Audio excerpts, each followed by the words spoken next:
Hey guys, welcome back with me again in this channel. So in today's video, I'm going to show you how you can catch the blue lobster in Fish It Roblox. So the blue lobster is one of the legendary rarest spawns in the game, and here I want to show you how you can find it.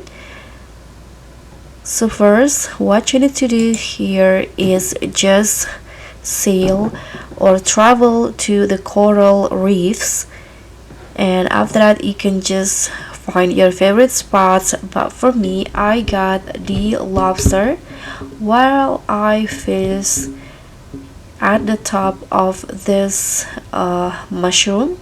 You can, not that one, but behind it.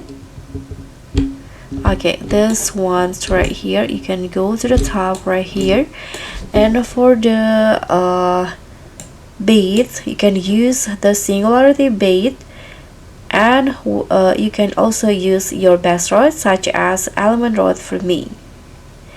So thank you guys so much for watching. Don't forget to like, comment, and subscribe. Also click on the thanks, and I'll see you in the next tutorial.